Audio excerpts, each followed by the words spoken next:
Aliens Fireteam Elite 2 launches on August 25th on PS5, Xbox, Steam, and the Epic Games Store. On LV558, your squads have grown to up to 4 players, so enemies and encounters have grown in scale. But don't worry, you and your squad can use the elements to stop xenomorphs and synths. Burn or freeze xenomorphs in their tracks. Electricity may not help, but electricity can help with other baddies instead. And it is even easier to get a team going because the game is cross-platform at launch. Not only can you expect an overhauled experience from the original game, but you and your team can engage with a story with heavy stakes. But that's not it, y'all, because you and your squad can partake in a new horde mode to take on waves and waves of xenomorphs, synths, and who knows what else. See ya on LV558.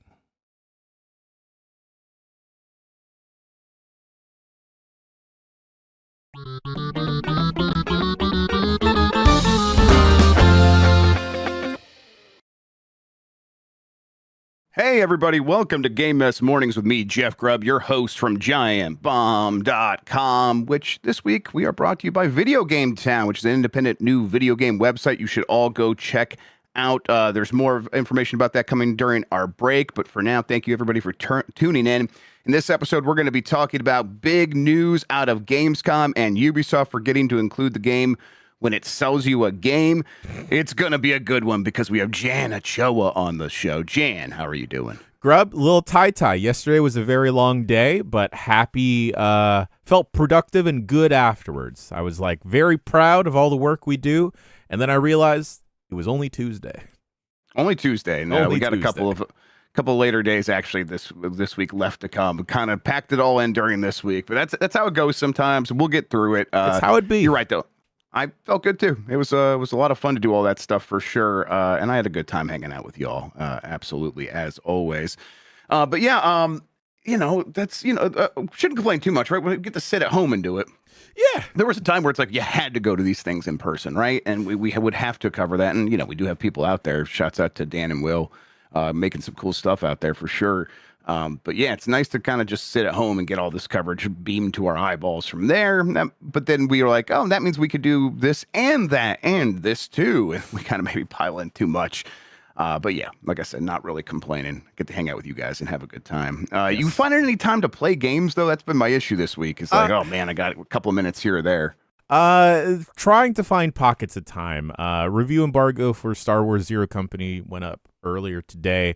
Yeah, you're not both been playing that. Yeah, I played a little bit more of that last night, Grubb, and I think I was a little bit more, I was a little lukewarm leading up to it. We recorded a quick look, which will be going up tomorrow, and I start to warm up to it.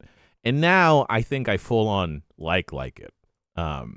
Yeah, I kind of was like, oh no, I already get this. This is what I wanted it to be.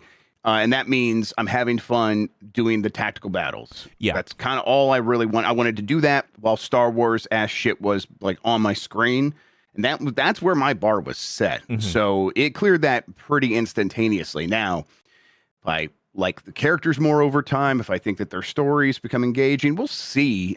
That is going to be a cherry on top sort of situation. And if it beefs that, which it easily could. Sure. It is not going to really lower this game in my eyes all that much. Now, it's going to be different for everybody, but this is the XCOM people delivering fun XCOM stuff with Star Wars flavor. And I maybe that sounds dismissive, but it's exactly what they should have focused on here. And I think they nailed the most important aspects of it for sure. But we'll have a quick look going up tomorrow. Just the review embargo, what isn't always conducive to the way we do quick looks. Yeah. So we'll just wait till that game is out, and it'll go up right then, and people can get much more detailed information, and you can hear some, Chuck has some alternative feelings about it that he worked through during that quick look, which I found very fascinating. I think you'll get a lot of interesting differing perspectives on that quick look. Chuck is like a little bit more of a hardcore sicko when it comes to XCOM and XCOM style games, and I feel like that's right. You and I, Grubb, are fairly similar in like our flavor and trappings with XCOM. I may be a little bit more lighter on it because I kind of like the more simpler tactics style stuff. I'm just a sicko for tiles, Grubb. I will say, shouts out and absolutely stealing the show, stealing the game, and then they do this every single in every single thing they're in. For any Dropout fans out there, Vic Michaelis absolutely smashes their role in an Star immediate Wars Zero favorite Company. of mine. Yeah. We will talk more about the Zero Company reviews here in a second, which are it's reviewing very well. But let's explain ourselves first. Let's explain ourselves first. We are Giant Bomb. We are internet video game doofuses. We keep doing things our way because you go to giantbomb.com/join and become premium members. When you do that, you're supporting this independent media operation. We do get to keep doing things our way, which means, hey, we'll do the quick look on our own timeline because we know that's what the audience is looking for from us. And we will do a bunch of cool premium exclusive shows that you can only get if you are a member. And we have our ad-free shows as well. For everything that we do, you can get an ad-free version. All these same benefits are available to anyone who joins as a YouTube member as well. Let's see what. Oh yeah, this Friday we're going to be doing a special Giant Bomb video rental weekend video club sort of thing. We're going to be renting games from another universe for the N64. Maybe order pizza, maybe drink some Jolt Cola, maybe have some Dunkaroos, and hang out and play some multiplayer video games on the N64. That's for premium members only. It's going to be a live stream on Friday at 6 p.m. Eastern. Grubb, speaking about premium, I believe we still have the codes available, but for the first 50 new subscribers to Giant Bomb Premium, that's new subscribers, so go get your mom, go get your dad or your dog a premium membership to Giant Bomb. We are giving away Steam codes for Blood Dungeon. Yep. You guys get in there while it lasts. We'll let you know when it's done. But for now, there are still some codes left. So make that happen immediately because that does, when we do these sort of promos with the help of our friends in the industry usually, they go fast. So get in there and make it happen today, and then you'll be ready to hang out with us on Friday. And you guys can play Blood Dungeon while we're playing Super Mario Kart 65. Which is, well, just hang in there. All right, let's see. As far as this show goes, most weekdays, I, Jeff Grubb, will help piece your gaming life back together. That includes breaking news and maybe even some of our own original reporting. For all these topics, I'll get the input of a bona fide expert who will make me look smart. If you were watching live on Twitch, welcome. You can always listen to the show later on podcast feeds by searching for Game Mess Mornings or find the RSS feed on giantbomb.com. You can also catch the show later with chapters and timestamps on YouTube. Hello, YouTube. All right, we have a lot to get into. Before we do real quick, Jan, I have to apologize or maybe explain myself. I did use your name illicitly last night on Last of the Nintendogs. I wanted Mike to read those words that boyfriends struggle to read on TikTok. And so I pretended to write an email from Jan Ochoa to Last of the Nintendogs and included that list. So if you were wondering how that happened, if you didn't black out and do that, that was me. The one time I didn't tune in because I was kind of like wait, I was like kind of keeping an eye on chat. I'm like, is Jan gonna like hear his name and like run over from making dinner or whatever he's doing? But yeah, it was fun. Mike did really good. He struggled with hors d'oeuvres. That's it. Oh, and he knew what it was, and he was like he knew he was saying it wrong, and he was very frustrated with himself. But that was very funny. He did very good. In Mike's defense, it's a French word. Those aren't real, right? Yeah. Absolutely, and like the apostrophe in the dervs part, yes. That's what tripped him up. He's like diverse. It was good. It was good. All right, let's get into it. Let's start with those Star Wars Zero Company reviews. They're coming in fast. There's about 20. I will say that lots of great reviews here. Skill Up has a really good review and just starts with, hey, if you like Star Wars or XCOM, just turn the video off and go buy it. I think that's going to be a pretty common sentiment. It has an 87 on OpenCritic, very high score for kind of any game of this nature. Nice. Really any game at any point right now. Again, that's on 20 reviews. Probably will settle in a little bit lower. That's how this usually goes. But let's see here. Nick Rodriguez over at Game Rant gave it a 9 out of 10 and said, with great presentation, a well-written story, and rock-solid fundamentals, Star Wars Zero Company is one of the best Star Wars games in years. And I do think that that's probably how a lot of people are going to come at this, Jam, comparing it to other Star Wars games. Sure. And when you do that, it is hard not to go like, oh, this is actually one of the best one of these we've had in a long time, right? Yeah, I mean, given the way that they're framing the story and how it feels like that there is like a weight to it, and that it feels substantial enough that it will stretch for like 10 plus hours. That's how far I'm in. I don't 100% know how long the game is overall, but it feels like, oh, cool, we're setting up for multiple things, we're meeting multiple characters, and it's ticking off all the boxes in Star Wars that I specifically like. I love the movies, of course, but the pieces of Star Wars media that I enjoy the most is something like Andor or Rebels or Clone Wars, where you're like focusing on like a group of doofuses. Yep, definitely. Yes, exactly. Like I think I said to you guys in the quick look, and again, we'll have this out tomorrow, where it's like to me, the baseline for what Star Wars needs to be, and when you're trying to tell a story, especially one where Jedi kind of can't be the focus, just people trying to scrape by. That's what I want. Give me that story, and that is what they're going for, and it's really kind of the only option you have a lot of times when you're telling a Star Wars story like that. Yeah, like when people are just trying to get by, they are shit out of luck most of the time. They make bad choices. They start off the story dealing with the consequences of their bad choices. Everyone is at each other's throats, at least to a small degree. There's some tension there because everyone was like, hey, I told you that was a bad choice.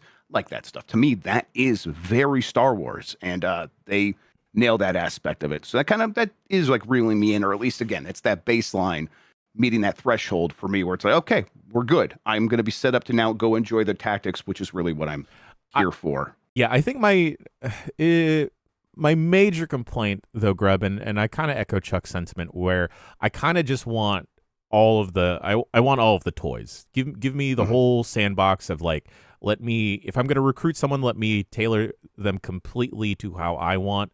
And what I specifically want is I want the hyper niche, or I want like a full squad of Ewoks. Give me a full squad of Ewoks or Wookiees. I don't know if that's available in the game, but I just want like I want a group of doofuses. Like I want to recreate like a bunch of like murder droids that are just astromechs, or a bunch of BB-8s. And maybe the modding scene will eventually get there for the game. But if this game does well, I hope they greenlight a sequel where they kind of can go deeper into the Star Wars bag.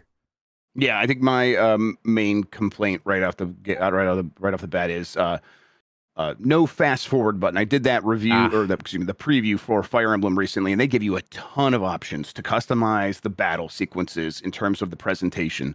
So there's a fast forward button. There is, hey, just see the animations when your team's attacking. Just see certain kinds of animations. See no animations. See even more simplified versions of the animations when we turn off everything. You just kind of see the characters swing an axe, or sometimes they won't do even anything. If you want that option, if you want it to be as quick as possible. There's almost none of that in the game right now. That's the kind of stuff I expect to be added in a first update. That's the kind of stuff that's going to get criticized, and people go, look, we like the presentation, but we get it. Let me just play this game really fast. And it does get bogged down. Chuck does show us that where it's like, hey, this thing is this battle is taking a very long time because these enemies can buff each other as they die, and that leads to and it's like a slow moving sort of a miasma that moves across the screen, and you're like, okay, I get it. Can I get back to my turn so I'm playing the game again?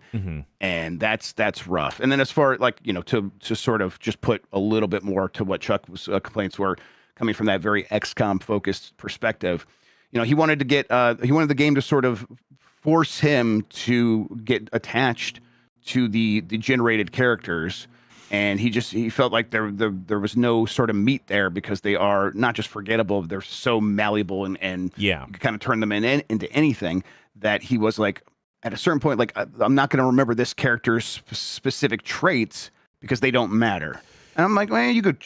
For me, I would just choose to decide to roll with whatever they give me, and that's how I'd play. But the fact that you can then go into the edit thing and make them whatever alien you want and all that stuff didn't work for him. So yeah, I'm curious to see like what other true XCOM sickos think about this. But you can't make this game for that audience. That's what my feeling was. No, I feel like you have to do a delicate balancing act with any Star Wars game, right, Grubb? Because you definitely have to satiate the Star Wars audience, and some of them may not be the most advanced or well-versed video game players. They just want to be immersed in that world. And I eventually circled back to a game like Star Wars Outlaws, and I really just enjoyed living in that game.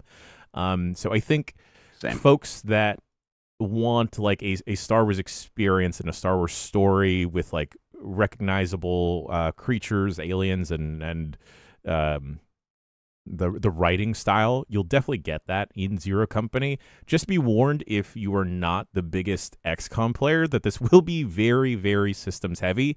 And if you're in the camp where you're like you got really into the Breach or Tactical Breach Wizards or even Fire Emblem, like you mentioned, Grubb, this game does move at a certain pace as of right now. Yes. So if you're used to something zippier, may have to I don't know, have some fun posts to read on your phone or something while the game is going. Yeah, it might be like during the enemy's turn, it might be time to pick up the phone or go do something else. Yeah, for sure. Let's see. Adam Marino and Ron Burke at Gaming Trends gave it a 95 out of 100. Said Star Wars Zero Company brings the best of Star Wars to the XCOM style of gameplay. References abound for any Star Wars fan, no matter your favorite era of the galaxy far, far away. It's such a unique angle to tell another story of the Clone Wars from the perspective of contract workers probably, from different backgrounds, clones, Umbarans, former CIS advisors, CIS advisors, probably not non-trans advisors. That's probably what they don't mean there. Republic royalty and lots of mercenaries. Star Wars Zero Company looks great, plays great, and keeps you on your toes no matter how many you might have. Yeah, I think right for me, when I read this, I think, most people are going to have that reaction. If you are expecting something very specific from this game and it doesn't deliver it, I think there's a chance you're going to find it disappointing. We're probably going to have to wait for it to come out to get a lot of those reactions, because I think a lot of people coming into this review are going to be like, no, yeah, this Star Wars, but XCOM. Yeah. And we'll hear a lot more people sort of echoing what Chuck says once it's out there and you get the true, like, 3 moves ahead. What's that podcast? Those guys that play all the strategy games. They'll come in. I bet they might eviscerate something like this, because they were like, no, that we've been through a million of these games, and here's where this one like kind of softens the edges and then doesn't think about this problem or that problem. But they're not going for that audience. That's just not what this game is. Yeah. All right. Rockstar Games addresses Grand Theft Auto 6 gameplay leaks. This is from Sal Romano at Gamatsu. Rockstar Games has released a statement addressing Grand Theft Auto 6 gameplay videos that have leaked online over the past week, apologizing to its fans for the long wait for more information and official gameplay ahead of an extended look, which comes out tomorrow. Cool. They wrote a full statement. We know that many of you have been waiting to hear from us regarding the events of the past week. It would be an understatement to say that having videos of Grand Theft Auto 6 gameplay leak in this way has been heartbreaking for our team. And this is obviously not how we intended for you to see the game after all this time. We are very sorry that everything has taken as long as it has, from getting the game finished, and then nearly there, they say, to sharing more details and official gameplay and providing the community with everything you want to know. There's more here, but I do think that is the key sentence where they're like, they acknowledge, hey, the game has taken a long time because of delays, and they apologize for that. And then also, like, kind of, in an underhanded way, being like, look, we would love to have shown you more earlier, but Netflix gave us a lot of money and we are obligated to wait for that. So we couldn't begin to respond to these leaks with our own trailer because it's all on Netflix, and we cannot violate that agreement. So yeah, I mean, again, drying your tears with a lot of money, and the team being heartbroken for sure. People work really hard on these things. Absolutely. Game's going to come out and it will not be affected, and everyone will continue to get paid and have a job, because it's not like this is going to affect any of that. But that, these sort of things happening has got to be very frustrating, because people want, like, there's meeting after meeting after meeting in year after year after year of what is the best way to put this game forward? Mm-hmm. How can we really establish like what people should be thinking about with this game? And so much effort goes into that. And then these things just come out willy-nilly. Yeah, that's got to be frustrating, right? Yeah, it's got to be very frustrating on the and I care definitely more on the dev side than anything, just because those folks are putting insane amounts of hours to get this game across the finish line, have probably doing insane amounts of hours, Grubb, this past year to make sure that it gets out in 2026. And I can understand that being frustrating for them, that they want their specific vision or all of the work that they've been doing to be seen how they want it to be seen. And at this point, it just feels like, I don't know, 2 kids fighting in the mud with like Rockstar yelling at this leaker, and then this leaker just like trying to, I don't know, throw mud and just throwing a tantrum at the same time. Both sides kind of throwing tantrums. Yep, definitely. There has been 15 leaks so far, 15 videos. Honestly, the 16th might have came out today. I've not kept up. Just like some stuff that's been in these videos, if people want to compare and contrast to what the extended look is going to have tomorrow to see if any of the stuff actually ends up in the final build. 6-star wanted levels, right? That's exciting. But what is this, the Tokyo Dome? It's turning it up to 11 sort of thing. You could have just made 5 to 6, but whatever. A substantially more complicated police identification system, apparently tracking the suspect's face and appearance, clothing, and vehicle. I love crime and punishment systems in games. I really do. One of the things that I was like getting my hopes up for with Red Dead Redemption 2 was that would be more robust, and that always felt like a facade. It never really felt like it fully delivered on any of those promises. So I'm only going to get my hopes up so much because all this stuff feels like it's built on Red Dead Redemption 2. Mm-hmm. But that sounds pretty cool. Then there's the stuff we talked about, fuel consumption. Vehicles seem like they might actually use gas. They might actually have engine conditions and damages that require your attention and maintenance and repair. There's separate weapon and item wheels, stamina focus, a lot of basic stuff that it's like these are things. If they were if this is a build from 3 years ago, many of these things could have changed. NPCs physically resisting carjackings, just things to make the game feel more alive. There was maybe a very Florida man incident in the last video where Jason pulled up to a gas station and another person had a bathtub in the back of their truck or something, and they were trying to fill that with gasoline, and then someone got over on the PA system in the gas station was like, hey, no, the gas has got to go in the vehicle. And it's like, yeah, that stuff, again, makes the game feel very alive. We'll see how many of those interactions there are. But, man, they're going to have 70-ish minutes for this Netflix special tomorrow. At least that's the rumor. That was part of a thing that leaked as well, separate from all this. God, yeah. So they're going to have to show a lot of this game, and we're going to have a much better idea of what it looks like. At this point, what could they show you to get excited? Grubb, I'm just not... I don't knock anyone that enjoys GTA or Red Dead. It's just not a game for me. I haven't been super excited or amped for it. If anything, I'm kind of just getting a little bit, I've mentioned this, fatigued with GTA 6 taking up the news cycle. Yep, you're not alone. So I'm excited for the people that are excited, and I hope they get the game that they've been clamoring and waiting for. I was always kind of more of a Saints Row guy. Same. Yeah, absolutely. And, I'm bummed with how that series ultimately wound up going. For folks curious, we're probably not going to talk over the GTA 6 presentation because it is streamed on Netflix. Yeah, it's weird. And we would get immediately clapped if we were trying to show any of that on screen. Yeah, I imagine we would. I don't know. Might do some socials about it or something, everybody, but we'll see. Yeah, I guess like that's something we could probably do premium, but yeah, maybe, I don't know. But we got there's other stuff happening at that time.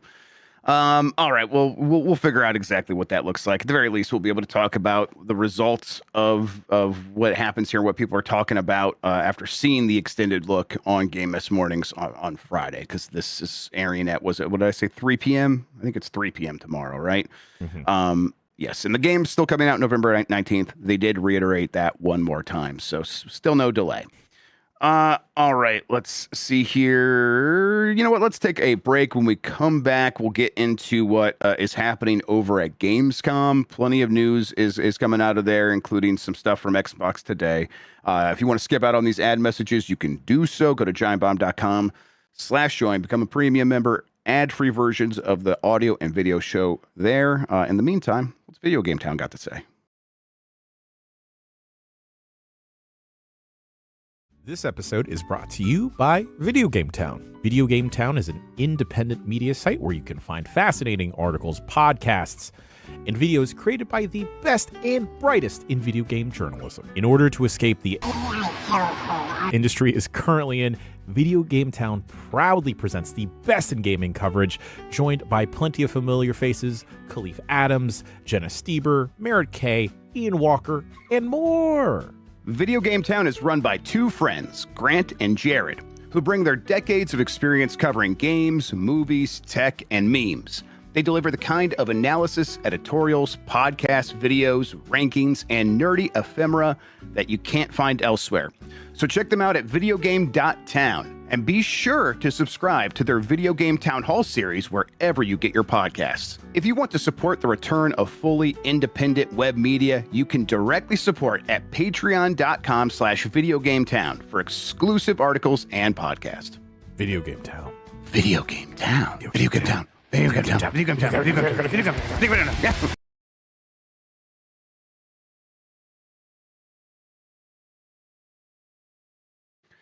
All right, we are back, and restful trails to Tim Curry, who just passed away. Actually in a couple of video games, but of course, just a legend. Oh my God! In so many roles. A guy that just chewed up every scene he was in, and man, I love Tim Curry. Rest in peace to the big dog. I don't know. Pervasive through several movies, and everything in my childhood. Just one of those dudes. Best line read in any media ever when he said he was going to go to space to avoid capitalism. So, yep. Shout out to the boy. All right, let's keep going here. Xbox reveals plan to save fans' physical games collections in a digital future. This is from Kenneth Shepard at Kotaku.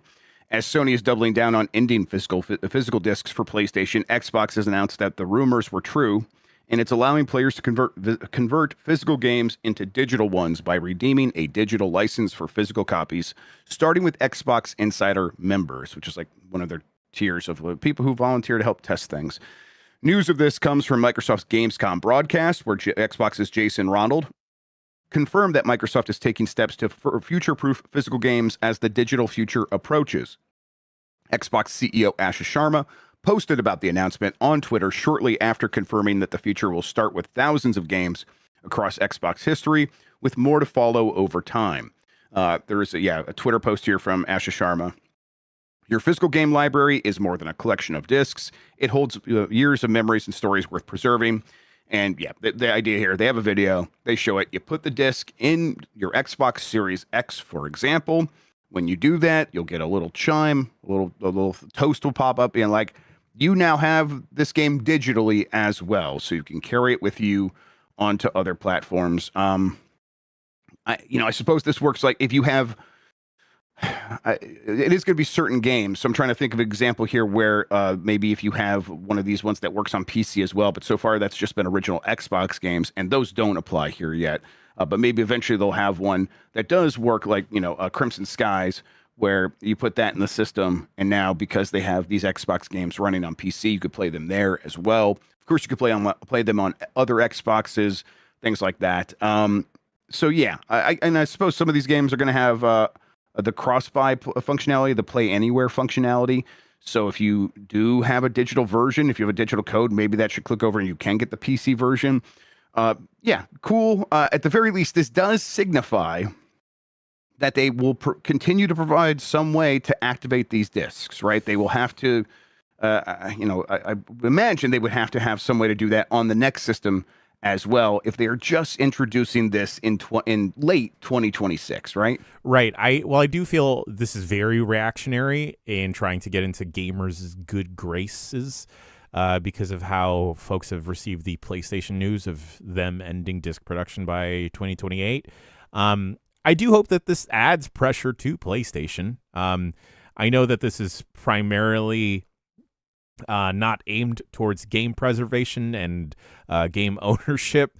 But I guess this is a good fall off of Xbox trying to take a swing at Sony. Yep. This is something they probably had in the works for a long time. This is probably part of their solution of eventually going all digital.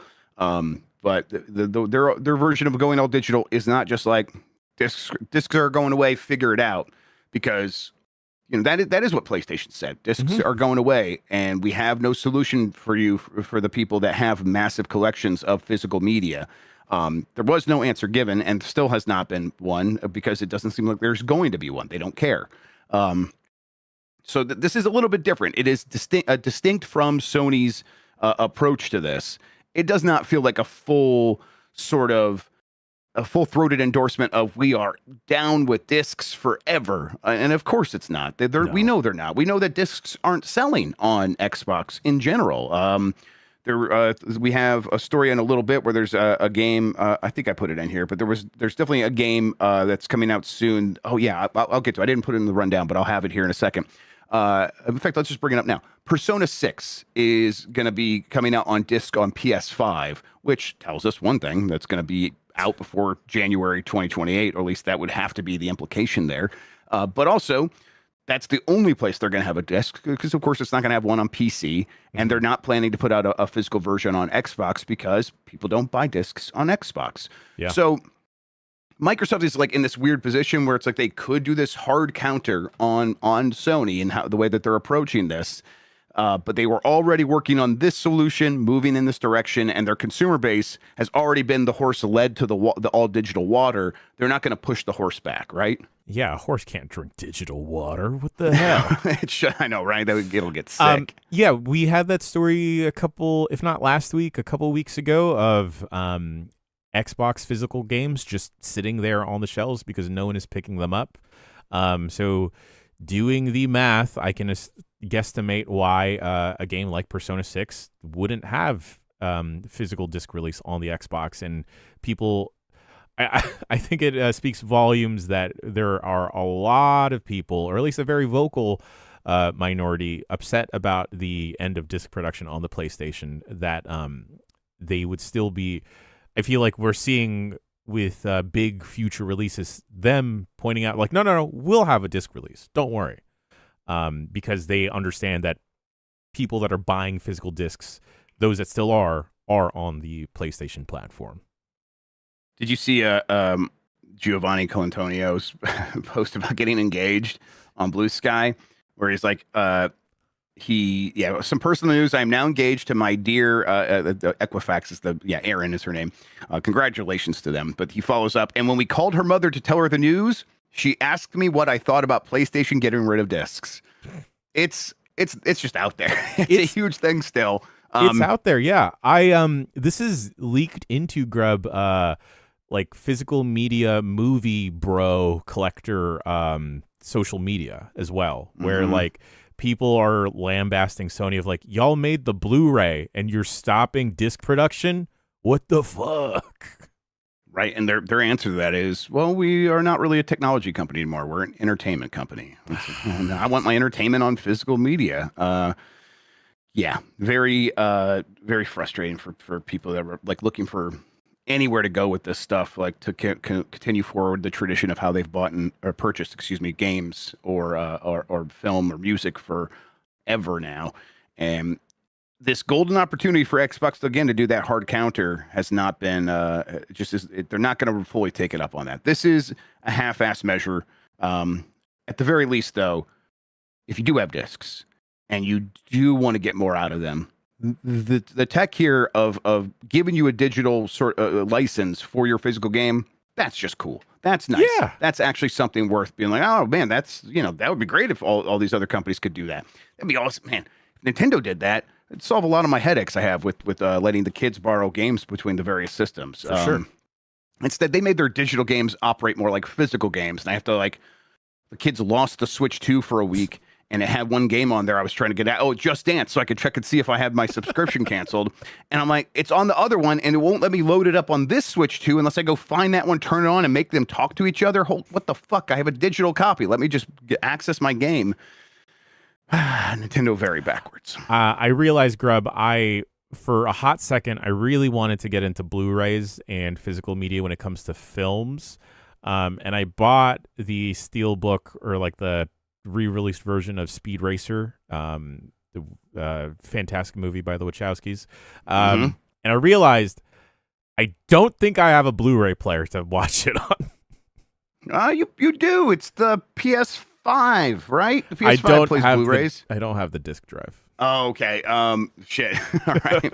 Yeah, I have the digital PS5 as well. I got rid of my disc one. They sent me a God. I can't not remember why Sony sent me a Blu-ray player many years ago, but I do have one sitting right there, and I think I've used it half a time. I don't think I finished what I watched on there. So that's I'm just as guilty as anyone else for sure. All right, let's see here. We are talking about what's happening with like the Xbox thing over at Gamescom. Real quick, as a reminder, Microsoft under BDS boycott, as always. Opening night live though did happen yesterday. We talked about it on the Bombcast, so we'll just do like a quick version of it here. Talk about some of the bigger games that happened. Notice Fall from HoYoverse. Looks like Elden Ring. No release date on that. That one's like a lot of Elden Ring fans like, what the hell? How is this company doing this? But this is their MO. They see a game that's successful. Really, it's a game that like I think they think is cool over at HoYoverse. Yeah, we're going to make that now. That's ours now.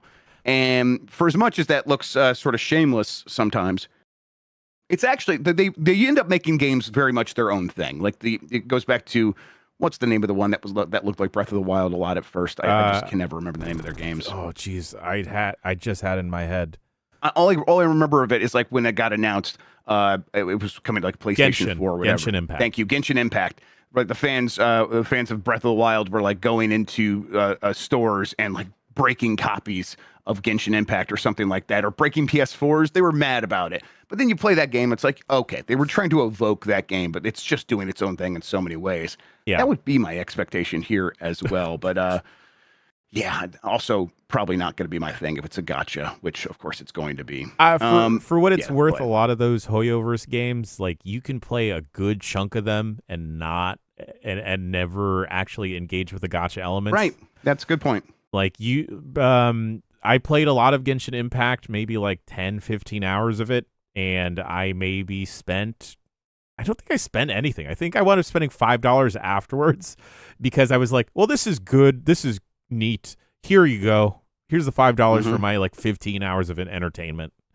Yep, exactly. Rainbow Six Tactics got revealed. It takes place in the Siege universe, so a lot of the Siege sort of characters should show up. It's coming out in 2027. Ananta is a free open world GTA style game with a very, very like kind of goofy anime style. Another one where I'm like, I cannot put my finger on the pulse of this game. Kind of can't figure it out. I might be washed, actually. That one's coming out January 15th. Proto Man is playable in Mega Man Dual Override. That's coming in 2027.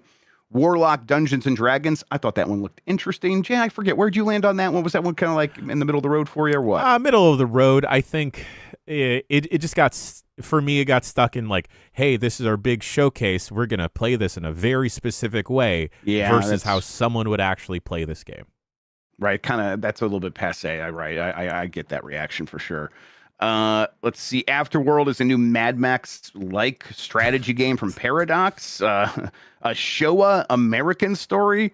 That one. I'm like, man, it's buck wild. Sure, there was butt cheeks everywhere.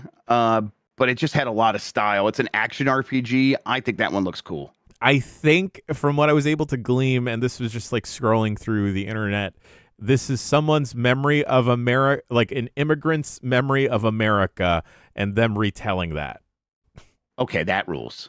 That absolutely rules. There's no cats in America. It's Five goes not west but to America, whatever it was. But for anime girls, yeah, that one was very. I think when she started running around in the short shorts with the American flag, just destroying enemies, doing that, it's like, okay, I need to kind of see what this game's all about. I think that game specifically stuck out because it looked so different than everything else that we saw yesterday at Gamescom. That's the thing. Yes, there was a lot of, even though they aren't exactly the same, they carried a lot of the same energy. And sometimes that energy was, and often it was absolutely rotten. The PUBG Dead.net, whatever the shit that thing is.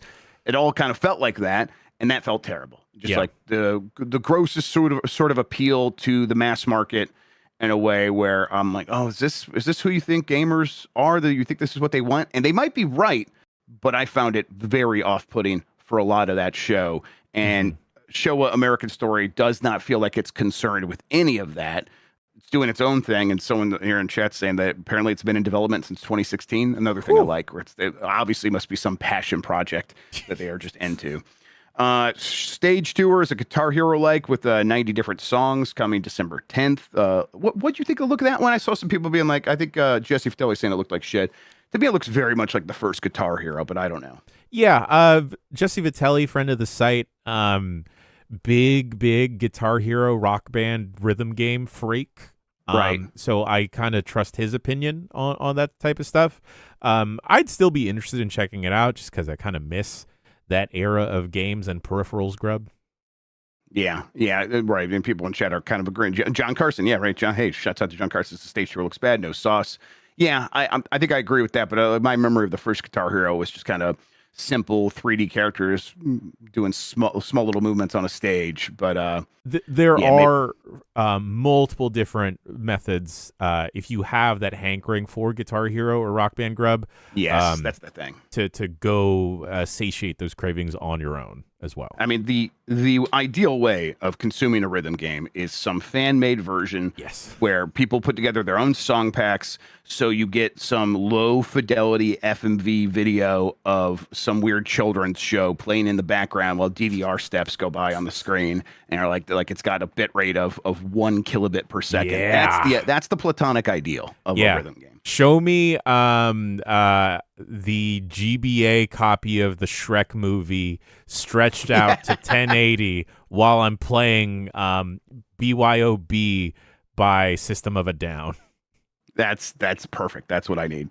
Lego Skylines, we've got a trailer for that.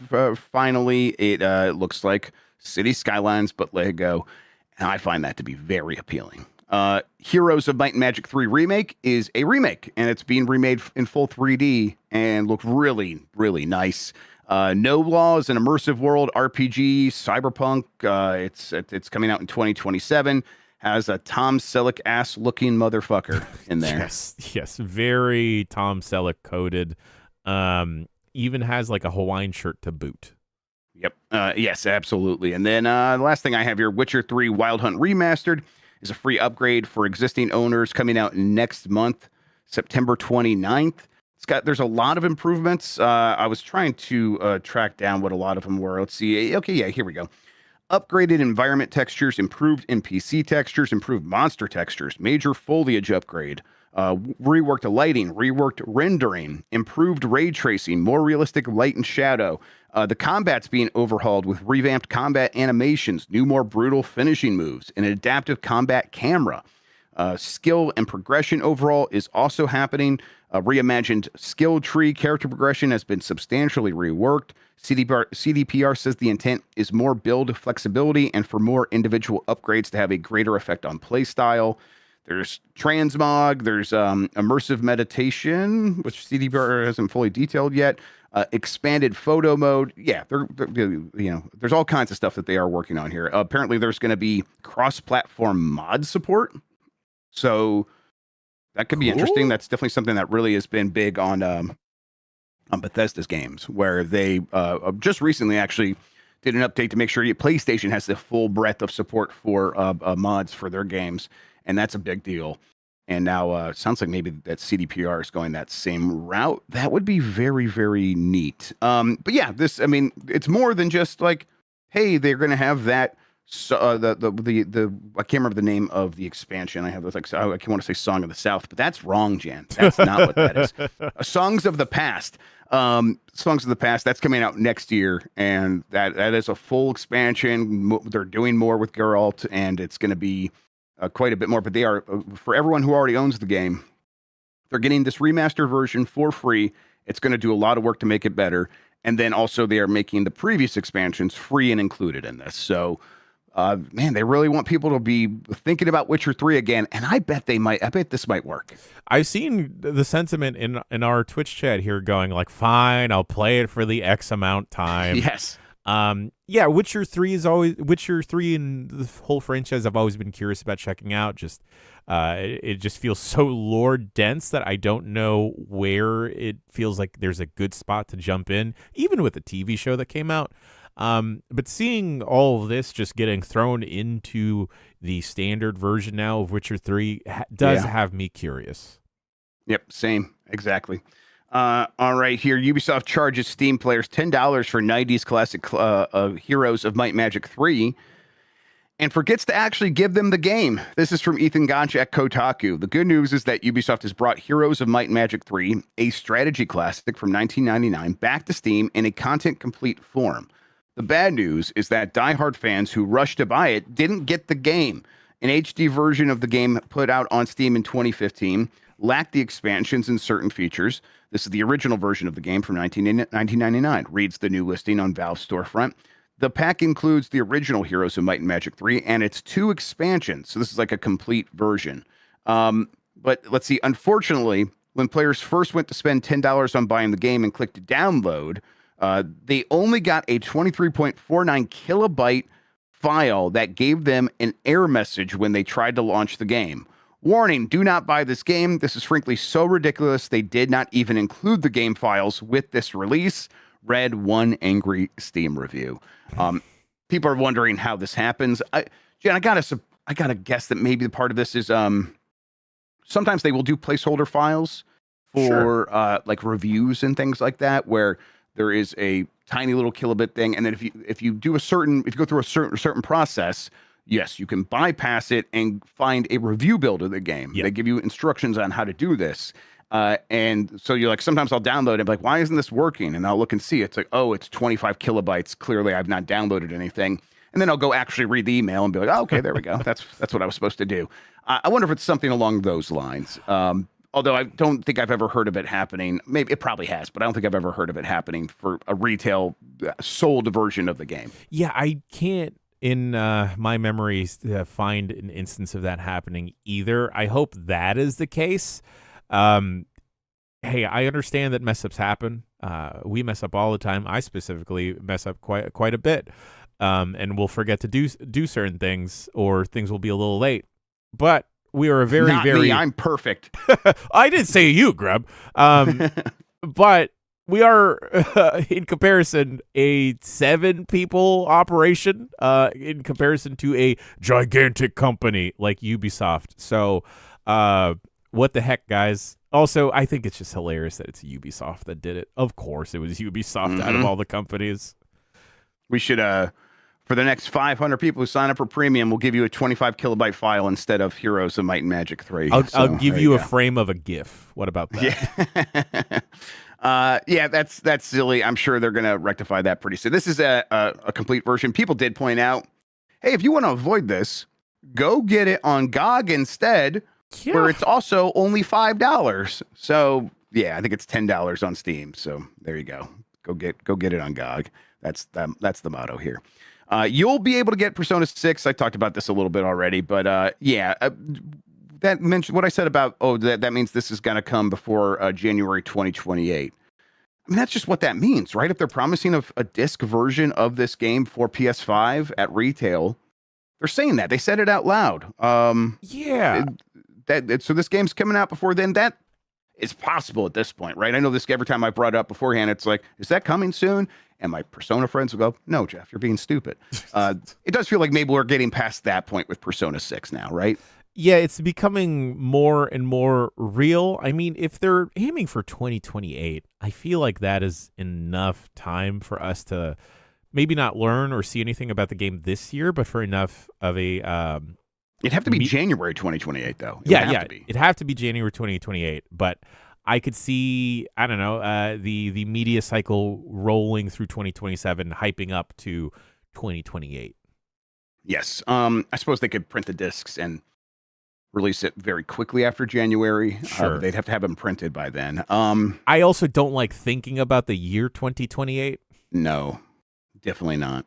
Yeah. It was, God, what was there's some fictional thing we were talking about. Perfect Dark. Its futuristic story took place in 2023. Oof. We could get more from Persona 6 this week. Gamescom is happening.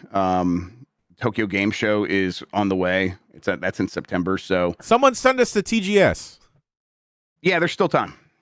So, I'll go in 2 weeks, 3 weeks. Specifically send Mike, Grubb, and I. Yeah, let's go. All right. Bloodstained, the Scarlet Engagement delayed to 2027. This is also from Sal Romano at Gamatsu. Shouts out to Sal. Publisher 505 Games and developer Artplay have delayed Bloodstained Ritual of the Night sequel Bloodstained, the Scarlet Engagement from its previously planned 2026 release window into 2027. It will be available for PS5, Xbox Series systems, and PC via Steam. I would like to share with you some information about our new title, Bloodstained, the Scarlet Engagement, Koji Igarashi said in a video message. I don't think he was wearing his cowboy hat, so I think that is indicative of his state of mind right now. We have made the decision to move the game's release to the year 2027. Igarashi continued, currently the development of the game has entered its final stages. We've included several recent screenshots in the blog post. We also hope to be able to share some gameplay footage with you soon. We understand that this is disappointing news for our fans, but everyone on the development team is working hard to make the game the best it can be. We truly appreciate your continued support. Yeah, man, take more time on this thing. Get it right. Yeah. Metroidvanias that's a saturated genre. It does have its dedicated fan base, but if you can get it right, if you could be one of the big boys, there's a chance you have a very, very successful game. Bloodstained also does have name recognition at this point. The previous Bloodstained was well received. The 8-bit D-Make or whatever was also, people really like those. So yeah, don't rush this out, and don't rush it out into a busy end of 2026 period, right? Yeah, it's kind of related. There was a news story about the Marvel Tokon devs saying they have an uphill battle to climb on for PC players, just based off of how that port came out. And, if a game launches in a poor state, it does become an uphill battle to win back that trust or gain any of that interest back. So take your time. I'd like to correct the record. He was wearing his cowboy hat. Oh, shit. Oh, man. I love Iga. I love him so much. I've told the story a bunch of times before, but like one of my early industry events was going to E3, and he had like one kiosk set up at an Xbox event kind of in the corner, and he had his cowboy hat on, and it was just him fixing the audio video cables to make sure that the system was working. It was like giving him some trouble. So it was just him down there under the TV, plugging these things in. And I was just like, man, that guy made Castlevania, a bunch of my favorite Castlevanias. Those games, there's times in my life, Jan, where I'll play games where it's like, I already love this hobby, and these games are deepening that. And when I was playing through Castlevania Circle of the Moon and Dawn of Sorrow later on the DS, all these games, that whole, like, every year we'd get a new one of those for Game Boy Advance and then DS, and I was working at Subway or whatever the hell I was doing. Probably, I think it was Subway 25 years ago, whatever it was. I was just like, man, these games mean so much to me. They're so goddamn good. I just want Igarashi to keep making these games for forever. So yeah, take your time, get it right, and I'll be there. I'll be there ready and waiting for this game. All right, companies back off multi-platforming messaging as Xbox pulls mention of PS5 and Sony doubles down on console exclusivity. This is from Ethan Gotcha Kotaku. I'll do the short version of this because we did talk about this a little bit on the Bombcast, at least from the PlayStation side of things, where they have begun bringing up the messaging of only on PS5, not just, hey, it's not on Xbox, or not including that, not just saying, it's going to be coming to PC. Obviously, we know that they have pulled back from their PC initiative, but they are now just saying only on PS5, to the point where that is the name of a recent ad, and it includes references to a bunch of games, including stuff like Ghost of Yotei, which was the first one that, when that came out, we're like, hey, this one might never come to PC, and now that's coming to fruition. And then meanwhile, on the Xbox side of things, they had a trailer for Minecraft Dungeons 2, which I think is out maybe this week. And previously, a game like that, which that game is on a bunch of different platforms, but Xbox would have a trailer, and at the end of that trailer, it would have references to those other platforms. And for this game, it doesn't. It does not say, oh, here's the emblem for PlayStation or whatever. There are trailers for that game for PlayStation on like the PlayStation page, I believe. Mm-hmm. And that has a logo, but no longer is like Microsoft pointing that out themselves in their own trailers for these games. A small thing, but just a reminder that they're pulling back. And it's like, yeah, I mean, we've had this conversation so many times, Jan. We're like, what does this get them? Isn't this the way things used to be? And they decided they weren't making enough money. But yeah, I mean, do you think this messaging makes a difference? I don't think it does, Grubb. I think the consumer at home that has to decide on what they're buying, right, is a little bit, hopefully, a little bit more savvier with how they spend their dollars, that they wouldn't be lured into the future of buying a PS6, hopefully. But for me personally, if anything, this just kind of, sorry for lack of better words, gives me the ick. It makes me not want to engage with some of these games that are coming out. And we talked about the Bombcast, but all of my setup right now in my tiny ass room is all centered around my PC. And the reason why I pick up my Switch 2 most of the time, or in addition to playing games on the PC, is because I can pick it up and I can take it where I need to go. I know that is not the case for everyone else, but I don't know, I want to play games on my PC because that's how I have things set up. People want to play games the way they want to play games. Yeah. And I think we all got to a point there for a couple of months where all these companies were saying, yeah, you're right. You've always been right for wanting to play games where you want to play games. We were being a bit silly, and we're going to start putting games out where you're at. Yeah. And we're like, okay, great. We solved this. Let's move on. And they're like, psych. And of course, I think it's perfectly normal for us to go, well, that sucks. I did actually mentally put a couple of these consoles in the closet and have decided I'm not going to really engage with them all that much because it's not the way I prefer to play games. And so at this point, it's annoying to have to go back and undo this. For what reason? Because these companies feel like they're not making enough money. Yeah. I'm supposed to care about that? No, of course not. So I think it's a perfectly natural and fair reaction, Jan, especially because, like you said, you sort of build your life around that way of playing games. And it is it's physically uncomfortable for me sometimes to go dig out some of these things or turn them on or plug them in or whatever. Mikey had a great point yesterday on the Bombcast as well, where him and I don't have a PS5 Pro, and I don't either. Okay, so if we were going to go play the newest, biggest release that is definitely being made and optimized for the PS5 Pro, I don't want to play a lesser version on a regular base PS5. Yep. Yeah, it's a mental thing for sure, and it's like I had the PC with the good graphics, so I wasn't worried about that. Well, now I have to be again, and that's just more annoying than anything else. Let's see. Real quick, I said that I thought it was out this week. It's September, the last week of September, not the last week of August. So that's Minecraft Dungeons 2 on September 29th. And then, again, to clarify, Minecraft Dungeons 2 is coming out to other platforms. Microsoft is just not saying it themselves in their own videos, which is something they used to do. So a small little change in messaging, and I don't know how much that really...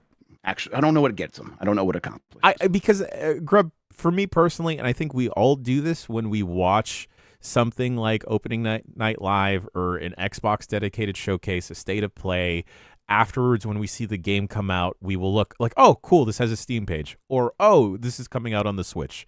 Oh, this is coming out somewhere else as well, even though it is primarily being showcased at like an Xbox or PlayStation thing. Yep. Definitely. All right, let's wrap some things up. PlayStation Plus monthly games for September 2026 have been revealed. Sam Sepiol at Insider Gaming. Let's see, Sniper Elite Resistance, Shoot Hitler in the Balls, Chained Echoes, and Wobbly Life, which I think my kids have asked about, so maybe it's time to play Wobbly Life. Those games should be coming out between September 1st and October 6th. Sony seems like they want to have one of these a week, so I would keep an eye out for that if you are someone who has a PlayStation Plus subscription. And then this week, as I mentioned, Xbox at Gamescom is happening now. They were doing, or at least earlier in the show, they were having a presentation with stuff like Minecraft Dungeons 2, Gears of War E-Day, Alien Deathstorm, Tomb Raider, Legacy of Atlantis, Mega Man Dual Override, Forza Horizon 6, Fable, Crazy Taxi World Tour, Persona 4 Revival, Where Winds Meet, Star Wars Galactic Racer, Warhammer 40k Dark Heresy, and Terrible Lizards. And then later today at 1 p.m. Eastern, so not long from now, The Future Games show is happening with more than 40 trailers, world premieres, demos, and developer deep dives. That's 90 minutes. Tomorrow, it's more Gamescom. Xbox has a day 2 thing. They're going to have stuff about Modern Warfare 4, Dragon's Dogma 2 Dark Arisen, Turok Origins. Hope we get more gameplay. Again, Mike's played that. He said it's okay. I want to see more of it myself. They're going to have more Stranger Than Heaven. Hopefully that game gets less weird in terms of not like the good weird, but the bad weird that we've had surrounding that game a lot recently. More from Stuntman Hollywood, which again is Saber, but I'm into that game. I can't help it. And then there's an awesome Indies show at 2 p.m. And then, tomorrow, 3 p.m. Eastern, Netflix, the Grand Theft Auto 6 and Extended Look Showcase. Yeah, I don't know. We'll have something. We'll talk about it one way or the other. All right. Yeah. What up, Jan? I don't know. I'm just thinking, like, is Millie Bobby Brown gonna come up and like introduce the GTA 6 in her like not English but American-ish accent? Who knows? She's gonna do an Enola Holmes. Yeah. Oh, that's yo, Grubb, if the gimmicks have not seen Enola Holmes, I think they would really enjoy those. I like Enola Holmes 1 and 2. I thought 3 was kind of okay. busted, but yes, so I definitely sat down and watched that with them and enjoyed it for sure. I'm excited to see. I know that Will and Dan have a couple appointments out there, so I'm excited when they get back to hear what they're excited coming out of Gamescom. Yep, absolutely. I think Dan's trying to also break into Rockstar and see Grand Theft Auto 6 himself. So, you got this, Dan. Yeah, that's we found out who CyberLeak is. All right, let's. He doesn't know what TikTok is. All right, that does it for the headlines. We have a poll question from Monday. Let me get the most recent results, though. I'm refreshing the page. Here we go. Do you want Game Freak to change the Pokemon mainline battle system? Yes or no? And God, yes, it feels like loaded, but I'm gonna say yes because I just want some changes. I don't necessarily. I want it to still be turn-based. I just want some differences in there. And so I'm saying yes. So did 59% of respondents. 41% said no, they don't want it to change. And it sounds like for them, Game Freak might say, "Hey, that's what Champions is." Jim, what's your answer here? I'm with you, Grubb. I mean, I have that turn-based system that I'm used to and familiar with, and that I enjoy in Pokemon Champions. By the way, season finale of Pokemon Monday Night Combat coming to you this Friday morning after GMM. But if this gives Game Freak the ability to be more experimental with future Pokemon releases, I'm all for that. ZA's combat, which was basically Xenoblade Chronicles 3, was interesting. I'd like to see them take another stab at that. Or, I don't know, let's do Pokemon XCOM. Yep. Like, let me send out like a Pikachu to. Can you imagine a Snorlax on Overwatch? No, because he'd be asleep. Oh, that's fun though. I like that. Yeah. It definitely. I just want them to kind of try a few things, like Bravely Default, like doing some moves so that you get like an extra turn, and then that will cost you on the turn after that, or something like that. There's just more ideas they could throw in there and then they'd have to abandon the orthodoxy a little bit, and that's what I'm going for. Although if they tried something bold and completely different, I bet it would also be good, and I would be into it. New poll question: are you going to watch the Grand Theft Auto 6 in extended look on Netflix this week? Yes or no? Now that it's here, now that tomorrow you can actually sit down and watch this, maybe you got Netflix because of it. Maybe you're like saying I wasn't going to watch it, but now it's here. Why not? Yes or no? Let's get the results, see what people are feeling the day before or as we go into it tomorrow. And we'll talk about that on the show tomorrow here on Giant Bomb. Speaking of Giant Bomb, Jan, you mentioned that Pokemon Monday Night Combat happened on Friday. What do we have happening between now and then? Oh, gosh, Grubb. We have a D-Light Club happening later today. D-Light Club because Dan is out at Gamescom. We're recording a bunch of things today. A Star Wars Zero Company quick look is coming out tomorrow, as well as the voicemail dump truck featuring our dear friend, Mary Kish. And then Friday after GMM, after Pokemon Monday Night Combat, we'll have UPF, and then we will cap the week, Grubb, with the Giant Bomb Video Game Home Club. The Giant Bomb Video Home Video Rental Weekend Club Video. I think that's what we're going to call it. Yeah, again, this is premium only, 6 p.m. Eastern. a cool hangout stream. I've sent some goodie bags, some boxes full of fun stuff to our friends, like Dunkaroos, Jolt Cola. Might force them to order some pizza. We're just going to hang out and play some multiplayer games that never existed in our reality. We went to the rental store between universes called Giant Bomb Video, and yeah, just show up to watch Mike drink a Jolt Cola. Oh, he's gonna die, might die. Grubb. I mean, he killed Dolly. So it's only fair. Jesus Christ. I also got an email saying that I violated Discord's terms and conditions because I shared a link last night to prepare for something we're recording tonight. Oh, really? Yeah. So if it's fucking man, they're watching, huh? I guess so. Hey, folks, don't share links to a certain Kevin James movie, I guess. We'll have that for you all real soon as well. Yeah, Abby will be joining us, so that'll be good. Yes. All right. Let's see here. Anything else that we should bring up? We talked about what's happening on the website. We did the poll question. So, Jan, thank you so much for hanging out with me and talk about video games, man. I really appreciate it. Wednesday.